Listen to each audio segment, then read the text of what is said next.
কেমন আছেন সবাই? আশা করি সবাই ভালো আছেন। আমার চ্যানেল ঝিনুক স্ট্রিম ওয়ার্ল্ডে আপনাদের সবাইকে স্বাগত জানাই। আমি আজকে আবার আপনাদের কাছে একটি নতুন রেসিপি নতুন নয়, আপনারা সবাই জানেন হয়তো, সাম্বার বানানোর রেসিপি সেটা নিয়ে এসেছি। আমি আজকে দেখাচ্ছি। তার জন্য অরহর ডাল 1 কাপ মতো, সাম্বার, ডাঁটা, সজনে ডাঁটা, বেগুন, গাজরের কুচি, ঢ্যাঁড়স, টমেটো, কুমড়ো নিয়ে নিয়েছি।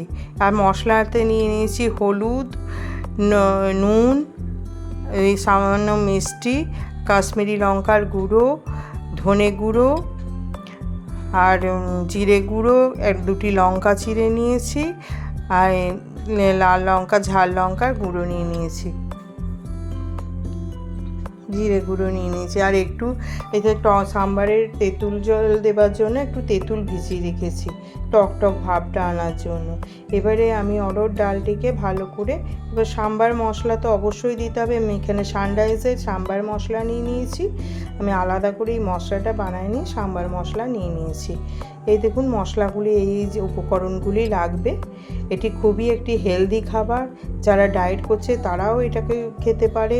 ভাত রুটি না খেয়ে 1 বাটি খেলে তাদের পেট ভরে যাবে। আমি এখানে অরহর ডালটিকে 10-15 মিনিটের মতো ভিজিয়ে রাখলাম। অরহর ডাল এমনিতে সেদ্ধ হতে খুব একটা সময় লাগে না, তা আমি এখানে একটু ধুয়ে 10-15 মিনিটের মতো ভিজিয়ে রাখলাম। ভালো করে ধুয়ে নিলাম, ধুয়ে নিয়ে খানিকক্ষণের জন্য ভিজিয়ে রাখলাম।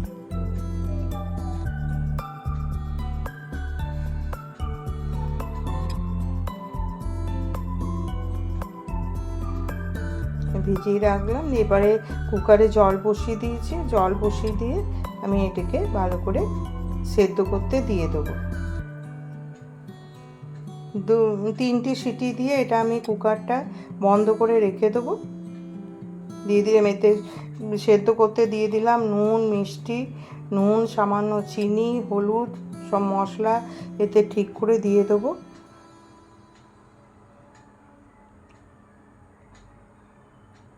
নুন দিয়ে দিলাম, আন্দাজ মতো নুন দিয়ে দিলাম, হলুদ দিয়ে দিলাম, সামান্য একটু মিষ্টি দিয়ে দিলাম।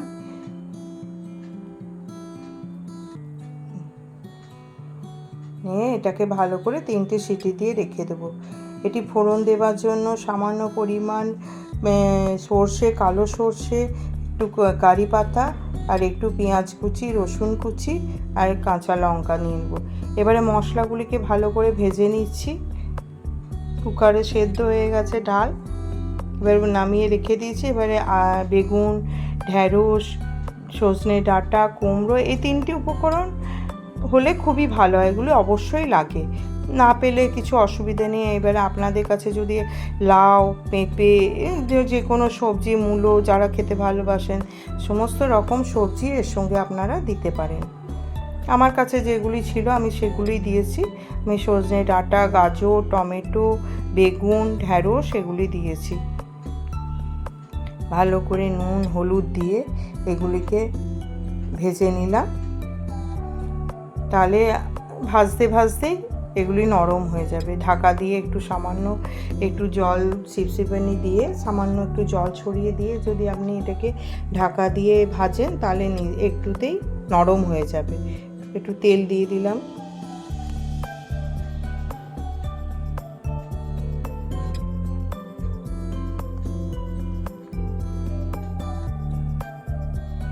সজনে ডাঁটাগুলিকেও দিয়ে দিলাম। ভালো করে নেড়ে চেড়ে যাতে এগুলো ভাজা হয়ে যায়।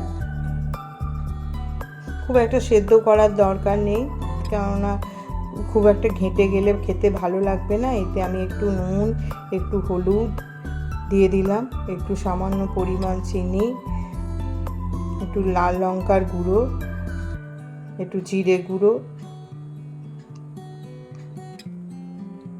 একটু ধনে গুঁড়ো, একটি তেজপাতা, সমস্ত আমি এখানে দিয়ে দিলাম।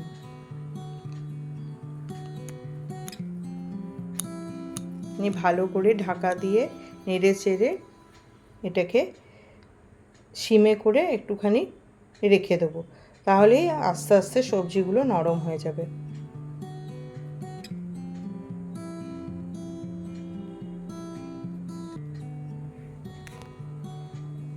এটি সাউথ ইন্ডিয়ানদের ধোসা, ইডলি, সাম্বার বড়া সব কিছুর সঙ্গে এটি খুব ভালো লাগে খেতে। এটি খুব খেতে সুস্বাদু হয় এবং উপকারীও, হেলদি একটি খাবার এটি। এতে আমি কারি পাতা, সর্ষে ফোড়ন দিয়ে দিলাম, শুকনো লঙ্কা ফোড়ন দিয়ে দিলাম। কারি পাতা দিলে একটু সামান্য ছেটায় শব্দ হয়, একটু রসুন, একটু কুচি পেঁয়াজ কুচি সামান্য দিয়ে দিলাম। দিয়ে ভালো করে এটাকে লাল করে পেঁয়াজটিকে আর রসুনটিকে ভালো করে ভেজে নেব।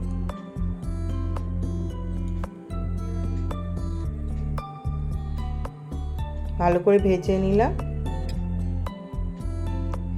এটি খুবই ভালো লাগে ইডলি বা ধোসার সাথে। আপনারা যদি আমার চ্যানেলে প্রথম এসে থাকেন তো চ্যানেলটিকে অবশ্যই সাবস্ক্রাইব করবেন, পাশে থাকা বেল আইকনটিকে প্রেস করবেন, যাতে আমার যে কোনো ভিডিও, যে কোনো খাবার জিনিসের রান্নার রেসিপি বা আপনাদের পুরুষের কাজের হাতে খড়ি বা যে কোনো হাতের কাজের রেসিপি আপনাদের এই হাতের কাজের ভিডিও আপনাদের কাছে যেন নোটিফিকেশন চলে যায়। আর যদি ভালো লাগে আমার ভিডিওটি অবশ্যই একটি লাইক করবেন। লাইক করলে অনেক মোটিভেট হই, ভিডিও বানাতে আগ্রহ পাই। আর আপনাদের যাদের শিখতে আগ্রহী এসব জিনিস তাদের সঙ্গে অবশ্যই শেয়ার করবেন। আমার ফোড়ন দেওয়া হয়ে গেছে, ডাল ঢেলে দিয়েছি। এবার দেখুন অনেকটাই হয়ে গেছে ডালটা। এবারে তেঁতুলটা ভালো করে চটকে আমি তেঁতুল জলটা এখানে দিয়ে দিলাম। সাম্বার তো একটু টক টক হয়, সাউথ ইন্ডিয়ান যে কোনো খাবারই সামান্য একটু টক টক হয়। এবার ভালো করে তেঁতুলটা ওখানে দিয়ে দিলাম। এই বাটিতে আমি ঢেলে নেব। এবারে সাম্বার মশলাটি এখানে দিয়ে দেবো। দেখুন কি সুন্দর রং হয়েছে, কি সুন্দর দেখতে হয়েছে, একদম পারফেক্টলি রেডি হয়ে গেছে। এতে আমি সাম্বার মশলা একটু দিয়ে দেবো।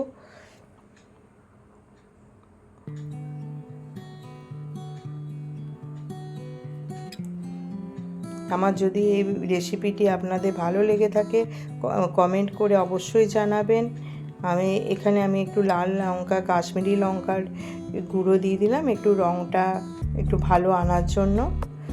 আর একটু এখানে সাম্বার মশলাটাও দিয়ে দেবো।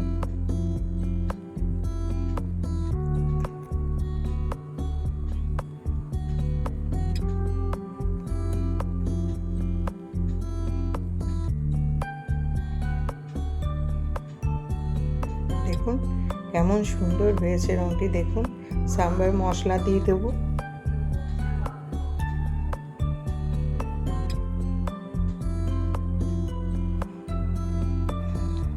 হয়ে গেছে, একদম রেডি। আপনি এটি ইডলি বা ধোসা যে কোনো খাবারের সঙ্গে পরিবেশন করবেন, বাড়ির সবাই অত্যন্ত খুশি হবে।